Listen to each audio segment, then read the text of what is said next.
10분 인터뷰. 네, 보통은 10분 인터뷰인데요. 예. 오늘은 30분 인터뷰로 길게 준비를 했는데 제가 밥값 좀 하고 가겠습니다. 예, 소개 안 드렸지만 목소리로 벌써 다 아실 거예요. 자, 6일 지방선거 앞두고요. 어제 민주당 광역단체장 공천 신청이 마무리됐는데 서울시장 자리를 두고 무려 6명이 입후보했다는 소식을 일부에 전해드렸습니다. 바로 그중에 한 분입니다. 저희가 김진애 전 의원 예비후보는 인터뷰를 했고요. 예. 그런데 이제 예비 후보뿐만 아니라 지금 지방선거를 대하는 민주당 내부 분위기가 워낙 화수상해서 전반적인 이야기를 한번 들어보도록 하겠습니다. 봉도사님 안녕하세요. 안녕하세요. 봉족장입니다. 봉족장 되신 거예요? 예. 이제는 예. 저 도사에서 족장으로 예. 네, 봉주루 이렇게 인사를 해야 될 것 같은 분위기인데요. 바로 정봉주 전 의원 그리고 이 민주당 서울시장 예비 후보입니다.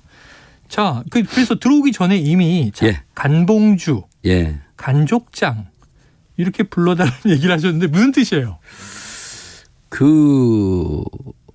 안철수 씨에 대해서 네. 하도 간을 본다 그래서 간철수라고 부정적 닉네임이 있잖아요. 한때. 예. 네. 지금도 있습니다. 지금도 있어요? 예. 그러면 지금은 인수위원장. 이번 대선 때도 끝까지 간을 봤잖아요. 그렇습니까? 그래서 제가 이제 그 타이틀을 이어받아서 이어받아서. 예. 청출어람. 네. 그래서 제가 타이틀 하나 더 붙였어요. 네. 염전의 아들 네. 간봉주. 야, 염전의 아들은 저희 아버지가 염전 사업을 하셨습니다. 실제로. 예, 실제로. 네. 저기 그 제부도 앞바다에서 염전 사업을 했고 염전의 아들 간봉주. 네. 염전이니까 제가 소금 간을 얼마나 잘 보겠습니까? 간고등어 등등. 예, 네. 간봉주. 그래서 저는 간봉주 하니까 사람들이 그 좋아하고 재밌어 하는데 항상 당당하게 늘 앞장서다 깨지고 네. 피해보고 네. 이러니까 이번에는 좀 간도 좀 봐라. 그런 당원들의 뜻을 받들어서 네네. 간봉주. 그래서 어제 예비 후보 등록을 했지만 네. 기한이 어제까지예요. 그렇죠. 그렇죠. 그리고 저는 그제 알았어요. 근데 서류 준비할 게 네. 보좌관들이 7, 8명이 달겨붙었고 3일 동안 해야 될 걸. 네. 저 혼자 하루 내내 했어요. 그저께부터. 네. 그 어제 간신히 등록을 했습니다. 어제 마감인데 그제 알고. 예. 근데 3일 전에 공지했는데 네. 언론에도 안 나오고 네. 또 제가 주위에 보좌관도 없으니까 네. 알려주는 사람도 없고 계속 아니. 방송을 하는데 누가 방송에서 얘기를 해요. 아니 지금 벌써 웃긴데요. 벌써 웃긴데. 네. 근데 간족장은 왜 붙이셨어요? 2030 세대가 본인들이 집이 없다 그래서 이번에 민주당 문재인 정부의 부동산 정책에 항의하면서 스스로를 노마드라고 부릅니다. 그렇죠. 유목민들. 예, 유목민들. 네. 2030 얼마나 슬픈 얘기예요. 그런데 이번에 민주당이 정권을 뺏겼습니다. 정권을 뺏긴 건 집을 뺏긴 거거든요. 땅 따먹기 싸움 아닙니까? 그렇죠. 그래서 민주당 100만 당원은 이제 유목민이다. 유목민이 됐는데 어느 누구도 족장이 되겠다는 얘기를 하지 않아요. 그러니까 제가 이 100만 당원의 노마드에 족장이 되겠다. 그러니까 이번에 서울시장 선거는 혹 제가 출마하면 네. 노마드 유목민 선거를 하겠다. 유목민 선거를 한다. 예, 그건 이제 좀 이따 말씀드립니다. 네. 야, 그러면 이제 일단 자. 그래서 앞으로 저는 간복장 혹은 봉족장 이렇게 불러주시면 됩니다. 봉족장 혹은 이제 간복장. 예. 간복장. 네. 자, 일단 그 어려운 과정을 얘기를 쭉 예. 해주셨는데 공천 신청을 마감 전에 마무리하셨습니다. 그럼 서울시장으로 나서게 된 출마의 변, 봉족장 출마의 변을 들어보겠습니다. 출마의 변 아직 출마 안 했다니까요. 슬그머니 그 유도신문을 하시는데 네네네. 예, 어제 이제 예비 후보 등록을 했고요. 예비 후보 등록을 했고. 예비 후보 등록을 했다고 이제 다 출마하는 건 아니고. 네. 그래서 이제 제가 우리 지지자들에게 어제 제 핸드폰으로 나와라 정봉주 하는 뜻이 많으면 핸드폰이 불이 나면 제가 출마의 결심을 조금 더 깊게 가져가 보고 이제 오늘 최영일의 시사본부죠. 네네네. 예, 시사본부를 듣는 분들은 아마 정봉주가 나왔다 그러면 그래도 이제 친민주당 분들이 많이 들으실 텐데 네. 태극기 부대가 이걸 듣고 있지 않은 거 아니에요. 정봉주가 나왔는데. 관심이 있으실 수도 듣나요? 있죠. 그럼요. 그러니까 민주당 게시판 가서 딱 10자의 독립운동 문구로 쓰고 오면 됩니다. 10자? 예, 10자. 네. 서울시장 나와라 정봉주. 그 민주당 게시판에 가서 써갖고 네네. 이게 도배가 되면 네. 제가 좀 더 고민을 해보겠습니다. 야, 정말 오늘 공개 방송에서 그럼요. 확실하게 간을 보시는군요. 그럼요. 그러면서 이제 독립운동을 촉구를 하셨어요. 예, 열자의 독립운동 문구입니다. 서울시장 나와라 정봉주. 서울시장 나와라 정봉주. 예, 열자입니다. 예. 이 열자의 독립운동을 하고 유목민들이 집을 되찾기 위한 투쟁을 할 수 있다는데 얼마나 짜릿합니까? 자, 지금 청취율 조사 기간인데요. 예. 이 우리 저 봉족장님이 또 이런 촉구를 민주당원들과 이게 청취자들에게 하셨기 때문에 예. 오후부터 얼마나 이 열자가 붙는지는 청취율 조사 기간이에요? 네, 맞아요. 예, 청취자 여러분 청취율 조사할 때는요 이렇게 네. 그 질문이 옵니다. 어제 라디오 들으셨나요? 네. 예. 뭘 들으셨나요? KBS 들었습니다. KBS 뭐요? 해서 최영일의 시사본부라고 이야. 정확히 얘기를 해야지 청취율에 잡힙니다. 이야. 이걸 무슨 어제 MBC인가 SBS인가 이름 안 돼요. 그렇죠. KBS 들었습니다. 야. 이렇게 물어봐시죠. 역시 어제 라디오 1시간 이상 들은 거 있습니까? 이렇게 물어봐요. 네. 왜냐하면 봉족장님과 저의 첫 관계는 봉족장님이 앵커석에 계셨고요. 그렇죠. 제가 주간 고정 패널이었으니까 예. 이게 위치가 바뀌어 있었거든요. 전문가십니다. 야, 모든 걸 다 꿰뚫고 있는. 자, 어제 서울시장 공천 신청을 한 다른 후보 예. 송영길 전 대표 있었고요. 예. 또 박주민 의원이 있었습니다. 예. 그런데 송영길 전 대표 출마에 대해서 예. 당원들이 화났다. 예. 이런 표현을 쓰셨어요. 무슨 의미입니까? 이제 좀 웃음기 빼고 좀 정색을 하고 말씀을 드려야 될 것 네네. 같은데 일단 저는 송영길 대표가 당대표에서 물러날 때 유일하게 제일 먼저 전화해서 물러나지 마라 그랬던 사람이에요. 지금 이제 당에서 의견이 분분하지만 정확하게 이제 우리 최영일 MC께서도 전문가이시지만 이 선거 5% 이상 지는 선거였거든요. 네네. 마지막 3월 3일 날 안철수 윤석열 단일화하고 난 다음에 네. 우려와 분노 역풍이 불었거든요. 네네. 호남 쪽에서는 안철수 후보 지지가 많았어요. 예. 왜냐하면 국민의당 기반이 그쪽이었기 때문에 호남에서 포기하거나 혹은 투표장에 안 나올 것 같은 분들이 네. 그때 이재명 후보로 돌아서는 게 확연히 느껴졌습니다. 네, 호남에서 네, 역풍이 불었죠. 네. 그다음에 영남 쪽에서 안철수 지지하고 있던 분들은 좀 포기하는 분위기. 그렇죠. 그리고 그런데 국힘 쪽은 단결하는 분위기예요. 네. 이게 묘하게 겹쳐서 나왔는데 가수 선거 뭐 하루 전날 말이죠. 그렇죠. 3월 3일서부터 그러니까 네. 한 6일 동안 이때 민주당 지지자들 혹은 그 중도 진보적 성향에 있는 분들이 바짝 약이 오른 거예요. 총결집했다. 예. 그러면서 이른바 이제 그 밭갈이 네네. 주위에 있는 2번 찍으려고 하는 사람을 네. 밭을 갈아서 1번으로 돌리는 이 운동 때문에 결국은 0.73% 박빙의 패배를 해서 네. 저는 젖잘싸는 표현을 안 쓰고 승리한 패배라 그랬거든요. 승리한 패배다. 제일 잘한 게 민주당 당원과 지지자들입니다. 두 번째로 잘한 게 후보고요. 세 번째로 잘한 게 송영길 부상투원입니다. 네네. 그런데 뭐 주위에서 물러나라 그러니까 옹격교는 밀려났죠. 근데 이제 여기서부터 문제입니다. 밀려났으면 네. 그럼 본인이 책임을 지겠다 그랬잖아요. 그렇죠. 국회의원 불출마 선까지도 선언하고 김민석 의원이 이렇게 그 우상호 의원도 이렇게 얘기하죠. 책임지겠다고 나간 사람 다시 돌아오는 게 네. 도대체 명분이 없다. 예. 김민석 의원은 이렇게 얘기를 해요. 다 같이 하산하자고 해놓고 산을 내려가더니 혼자 방향을 틀었고 등산을 했다. 네. 당원들도 꽤 비슷한 생각을 하는 사람들이 있는 거예요. 그러면 야 민주당은 지금 국민들로부터 외면을 받고 질타를 받고 국민들에게 심판을 받고 있는 중인데 너희들만 몰라? 이러니까 화가 나는 거예요. 네, 네. 차라리 서울시장 선거가 그렇게 중요하다고 하는데 당신만큼 우리도 중요하다는 건 안다. 그러면서 정말 밑바닥부터 다시 시작하는 마음으로 준비를 해야지. 그러니까 나 아니면 안 돼?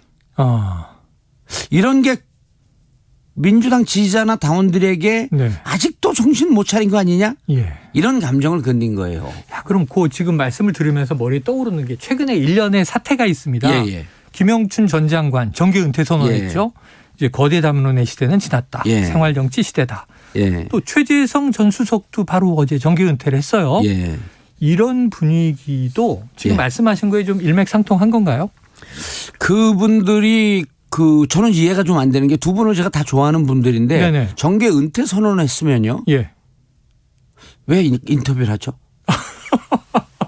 그 정치적 발언 아니에요? 네네. 정계 은퇴 선언한다라고 하는 것은요. 그 순간부터. 그러면 그때 지난번에 이제 손학규 전 대표가 네. 은퇴하고 전남 강진을 갔어요. 예. 유시민 장관이 이런 표현을 합니다. 은퇴하면 저처럼 아파트에 살지 왜 강진을 갑니까? 그건 은퇴하지 않겠다는 얘기 아니에요? 이분들도 은퇴를 했으면 정치권에서 얘기를 오게 되면 저는 이미 떠난 사람이기 때문에 네네. 저에게 묻지 않았으면 좋겠다 하는 게 맞지 않아요? 예. 그러니까 이분들도 혹시 이런 생각까지 들어요. 저는 윤석열 정부가 들어서 검찰공화국 된다고 하니 혹시 뭐 무서워서 살짝 내빼면서 그냥 말을 한마디 한 것은 아닐까? 네. 아니 뭐 이분들이 그렇다는 게 아니라 네네네. 그러한 의혹까지 들 정도로 왜 정치적 발언을 했는가라고 하는 거에 대해서 저는 의아해요. 개인적인 그리고 소견으로. 예, 그리고 내가 사랑했던 민주당이지만 네. 난 떠났기에 남아있는 분들이 최선을 다하리라고 믿는다. 네, 그런 정도. 요 정도 하면 되죠. 예. 저는 그런 발언을 할 자신이 없기 때문에 은퇴를 안 합니다. 14년 동안을 들판을 헤매고 있었지만 성찰은 했지만 은퇴를 안 해요. 제가 보기에는 평생 은퇴는 없으실 것 같아요. 그래서 정치권에 네. 유명한 얘기가 있잖아요. 끝났다고 다 끝난 게 아니다. 이거는 일반적인 그렇죠. 용어인데 그렇죠. 정치권 용어는 이렇습니다. 내가 끝났다고 할 때까지 끝난 게 아니다. 아, 사회에서는 정봉주 정치 인생이 끝났다고 했지만 네. 정봉주가 끝났다고 선언할 때 끝나는 겁니다. 스스로. 그러면 네. 그 정치인들이 이렇게 집요하게 자신의 의지나 정치적 나쁘게 얘기하면 욕망, 네. 좋게 얘기하면 열정, 이거는 그 빅뱅, 네. 우주를 만들었던 빅뱅의 에너지와 거의 유사합니다. 그렇게 강한 것이다. 강합니다. 네. 어떻게 할 수가 없어요. 왜 이러잖아요. 네. 인간의 뇌가 우주다. 그렇죠. 한 인간이 우주 전체다. 인간이 라고 소우주죠. 얘기하잖아요. 그럼 네. 한 인간의 에너지가 네. 빅뱅의 에너지하고 똑같은 겁니다. 그렇기 때문에 이 정치인이 끝날 때까지 끝난 게 아니다. 통제할 수 있는 게 아니다. 그러면 정봉주의 정치 인생은요. 알겠습니다. 저는 끝났다는 단어를 잘 모릅니다. 네. 야, 지금 청취자 여러분께서는요, 지금 소우주, 하나의 우주, 예. 봉족장님과 함께 시간을 보내고 계십니다. 자, 이런 얘기도 나왔어요. 지금 이 박지원 공동 비대위원장 예. 부동산 정책 실패에 책임이 있거나 예. 문제 있던 인사의 공천은 배제해야 한다. 예. 그러면서 이제 오늘 지금 민주당이 대선에 패배한 정당인지 도대체 모르겠다. 뭐 이런 얘기를 내놓기도 했는데 그렇다면 요 칼날이 뭐 예. 송영길 전 대표가 포함되겠습니다만 또 임대차 3법 발의 등 박주민 의원에게도 칼날이 적용됩니까? 그 박 공동대표의 얘기는 네. 그 정치는 입체적 살아있는 생명체라고 김대중 대통령께서 네. 말씀하셨잖아요. 그렇기 때문에 칼로 무베듯이 재단하기는 좀 쉽지는 않아요. 네네. 그래서 제가 보기에는 예를 들어서 이제 그 건교부 장관을 했던 분이라든지 예. 아주 구체적으로 위반을 했고 이 문제에 대해서 국민들이 그거 잘못된 거 아니냐라고 할 때 핏대 세우면서 정책을 디펜스했던 분들. 네네.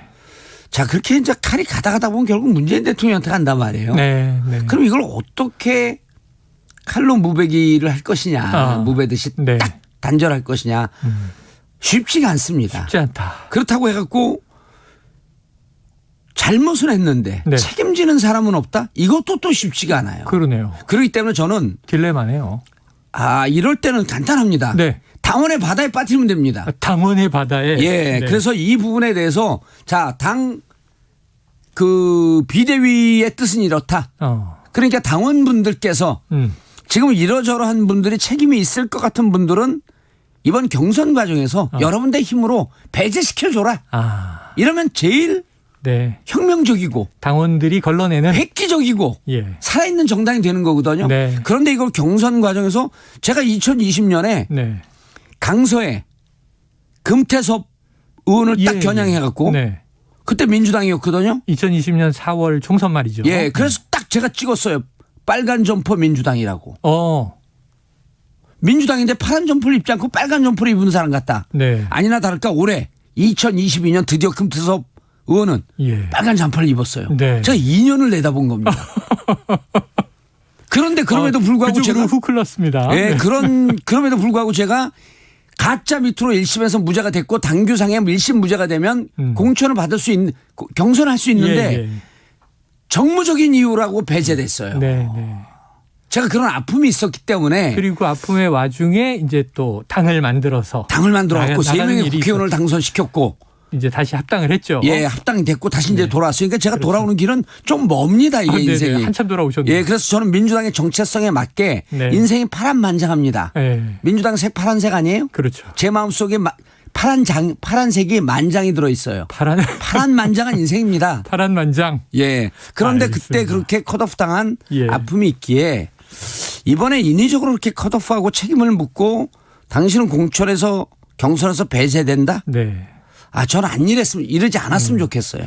자, 지금 이제 이 칼로 무베듯 할 수는 없지만 예. 누군가 책임을 지는 것은 당원의 바다에 빠뜨려야 한다. 그렇죠. 당원 경선에 맡기면 되는 거죠. 주셨어요. 예. 자, 이번에는 좀 정치 현안으로 넘어가 볼게요. 시간이 너무 잘 갑니다. 봉족장님 나오시니까 시간이 왜 이렇게 앞으로 빠르죠? 30분이 아니라 3시간쯤 주셔야 될 것 같습니다. 그러니까요. 저희가 뭐 밤샘 토론으로 가야 될 것 같은데. 자, 윤석열 정부의 초대 국무총리 후보자입니다. 예. 한덕수 전 총리. 예. 자, 인사청문회를 두고 민형배 의원이 이거 뭐 만만치 않은 정도가 아니라 국민이 동의하지 않는 인사라면 어떻게든지 낙마시킬 것이다. 예. 혹시 이 후보자 총리 후보자 인준 예. 어떻게 보세요? 전망을 어떻게 하세요? 저는 통과시키기도 쉽지 않고요. 네. 낙마시키기도 쉽지 않다고 봅니다. 어허. 중간지대에 던져져 있는 상황이고요. 네. 그렇기 때문에 민영배 의원께서 그렇게 네. 얘기하셨나요? 그 정말 국민들의 그 민심을 잘 살펴야 될 것 같은데. 네. 근데 이제 이런 겁니다. 한 5명의 대통령을 지내면서 정부 고위 관리로 아마 대한민국 고위 관리 중에서 가장 타이틀이 많은 네. 그렇더라고요. 그 후보일 거예요. 그리고 그렇더라고요. 가장 빛이 났던 시대가 노무현 정부 시대입니다. 음. 그런데 이제 이분이 재밌는 일화가 있죠. 간단하게 얘기하면 95년도 유정근 전북지사 때 네네. 경제부 국장을 한 이분을 찾아가서 전북 경제가 어려우니 좀 도와줘라. 그러니까 그분에게 3년 선배인데 김대중 대통령이 무척 좋아했던 전북 도지사죠. 네네. 유정근 지사에게 저 전북 사람 아니니까 전북 얘기 찾아오지 마십시오. 이런 얘기를 했다는 거예요. 네네네. 그런데 이제 96년도에 고위관직자들의 출신 지역을 쭉 쓰는데 김영삼 정부 시절입니다. 네네. 전북으로 표기를 했더니 일일이 전화를 해서 나 서울이다. 근데 이제 본적지는 바꿀 수 있거든요. 네네. 그러니까 원적지라는 게 또 남아 있잖아요. 그렇죠. 저도 본적지는 경기도 화성인데 본적지는 서울 종로 창신동입니다. 네. 그래서 이제 그래갖고 전북으로 듣고 있었는데 그래갖고 이제 다 서울로 고칩니다. 네.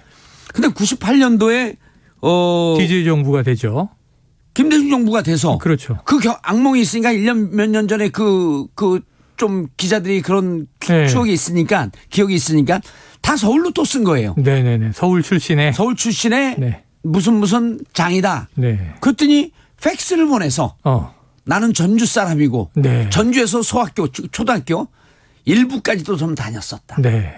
야, 이 고향 암만 출세가 중요하다고 그 박정희 시대 전두환 시대 때 전라도 사람들이 호남 사람들이 역차별을 당했다고 하더라도 이렇게 굳이 능력이 있다면 이렇게 고향까지 숙이면서 출세를 할 필요가 있었을까라고 하는데 네. 우리가 좀 씁쓸하죠. 그런데 이제 또 중요한 건 노무현 정부 시절에 마지막 국무총리를 지냈거든요. 예.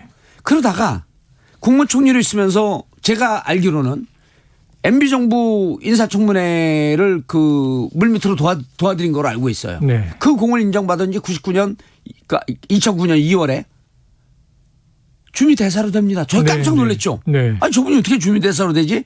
MB는 노무현 정부 인사를 ABN이었거든요. MB정부는. 네네네네. AB anything but no. 네. 노무현이 한 거 아니면 다 좋다. 예. 그런데 한덕수 이분이 주미대사로 가는 걸 보고 깜짝 놀랐는데 중요한 건 5월 23일 날 주미대사라고 가고 3개월 뒤에 노무현 대통령이 서거하시잖아요. 네. 한 9일 정도 시간이 있었는데 결국 노무현 대통령 문상을 오지 않습니다. 그리고 그 이후에도 권양수 여사나 그 유족들에게 확인해 본 결과 위로의 뜻을 공식적으로 받지 네. 못했다고 합니다. 네.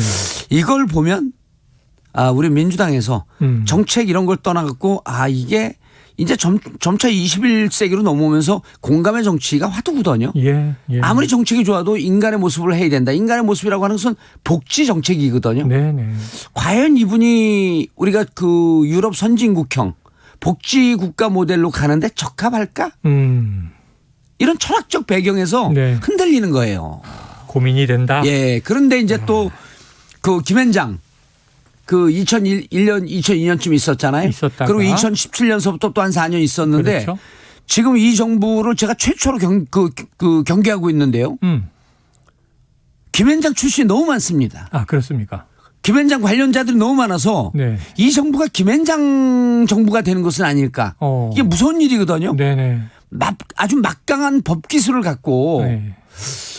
민주주의의 근간을 훼손시키는 그렇지만 법 기술자들이기 때문에 티가 나지 않게 이런 부분에 가뜩이나 검찰 출신의 네. 대통령이 검찰공화국이 된다라고 하는 이런 불편한 시각으로 바라보고 있는데 뒤에서 아주 매끄럽게 정제된 김앤장 법기술자들이 배후에 있다고 한다면 또 백업되고 있다고 한다면 네. 그런데 총리가 김앤장 출신이야?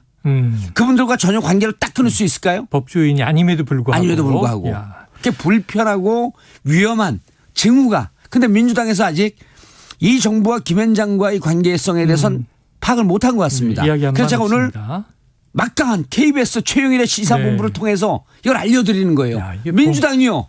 정신 차려라. 김앤장 정부가 될 수도 있다. 네. 자, 봉족장의 정치 소설. 예. 이거 좀 스릴러를 보는 듯해요. 지금 일단은 우리 봉족장님의 뇌피셜이니까. 뇌피셜입니다. 네. 예. 앞으로 어떻게 될지는 지켜봐야 되고요. 뇌피셜이지만 저는 다른 뇌피셜 전문가들과 다르게 네. 상당히 많은 데이터와 네. 정보에 근거해서 하는 거기 때문에 이상하게 몇 개 얼마나 지나면 결국 제 뇌피셜이 맞는 경우에 적중률이 99%밖에 안 되더라고요. 아까 자랑해 주셨지만 한 2년 후에는 딱 그대로 된다는 거 아니에요? 그렇죠. 네. 아니 빨간 점포 민주당 얘기 찍었잖아요 제가. 네, 알겠습니다. 지금 그 법 얘기가 나와서 예. 지금 이것도 논란이잖아요. 그 한동훈 사법연수원 부원장 예. 명예를 훼손했다 이런 혐의로 지금 유시민 작가에게 어제 검찰이 징역 1년을 일단 구형한 겁니다. 예. 바로 그 직전에는 이제 한동훈 그 전 검사장이 예. 무혐의로 이제 처분됐다라는 예. 또 속보도 나왔는데 자 그러면 이게 유시민 작가의 징역 1년 구형 정치적 보복 의도가 담겼다고 보십니까?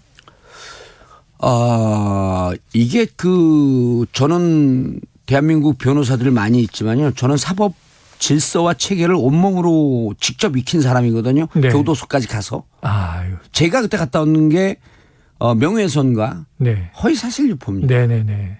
그런데 명예훼손과 공직선거법상의 명예훼손과 허위사실 유포는 항상 한 묶음으로 묶여 다녀요. 네네.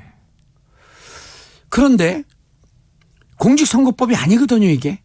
근데 명예훼손이라고 하는 것은 정확하게 친고죄인지 어쩐지 모르겠는데 네네. 명예를 당한 사람이 고소를 해야 되고요. 네네. 그 고소가 취하되게 되면 이걸 처벌하지 않는 것으로 알고 있어요.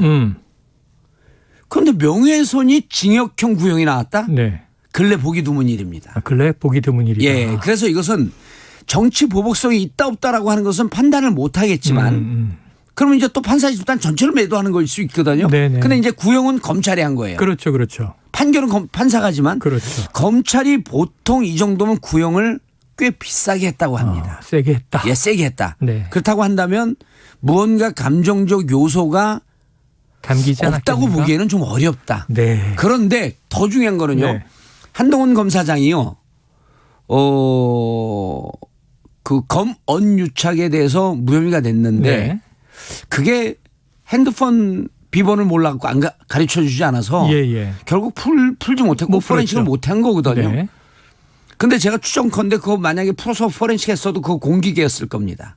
그게 법을 잘하는 사람들이 항상 쓰는 수법 네, 중에 하나입니다. 네. 다 풀어놨더니 아무거나 깡통에 아무것도 없을 수 있. 네. 그런데 어쨌든 일반인이 그 핸드폰 비번 안 알려주고 버틸 수 있을까요? 네. 바로 기소입니다, 그냥. 그런데 핸드폰 비번 안 했기 때문에 포렌식을 못했고 그래서 무혐의다 이것도 이해할 수가 없는데 네네. 딱 무혐의가 되자마자 상식적인 게 너무 늦게 났다라고 하면서 여기까지 오케이 논평할 수 있습니다. 언론을 네. 워낙 좋아하는 분이니까. 예. 그런데 5명의 이름을 거명했어요. 맞아요. 책임을 물어야겠다. 맞습니다. 이거 역대 이런 거 처음 봤습니다. 2명은 그중에 전현직 법무부 장관이죠. 예. 아니 현직 법무부 장관이 있죠. 맞아요. 현직 예. 법무부 장관 포함해서. 네. 그리고 구체적으로 정치인 유시민 들어가 있죠. 네. 최강욱 의원도 찍었어요. 맞습니다. 이렇게 5명을 딱 하는데 정치를 아는 사람들은 등에 식은땀이 나는 거예요. 이거 보복하겠다는 거 아니야? 그리고 본인이 곧 중앙지검으로 간 지검장으로 가나 수원지검장으로 가나 언론에 지금 회자가 되고 있는 분이거든요. 네, 수사 현장으로 갈 것이다. 막강한 검찰 아래 막강한 수사권을 가질 사람인데 네. 이분들 책임을 물어야 되겠다. 실명을 거론했다. 아, 검찰공화국의 시작은 이렇게 그래. 느닷없이 찾아오는 거 아닌가 예. 하는 소름이 끼치는데 제가 한마디만 더 드리면요. 네. 칼을 휘두른 자는요. 음. 마지막에 그 칼에 자신이 맞습니다. 네. 이걸 명심해야 돼요. 정치의 역사는 반드시 보여주고 있습니다. 격언을 그래서 칼을 얘기했어요. 함부로 휘두르지 마라. 함부로 휘두르지 예. 마라. 자, 아까 뭐 휴대폰이 풀렸더라도 공기계였을 것이다. 그건 제 이건 이제 추정입니다. 네네. 예. 아, 이 시간이 짧게 하나 여쭤봐야 돼. 요거 여쭤봐야 예. 돼요. 지금 민주당 얘기 많이 해주고 계시니까. 자, 수사가 송영길 얘기도 물어봐야 되는데요. 이거 수사가 시작되면서 이재명 상임고문의 조기 등판설이 나오고 있잖아요. 예.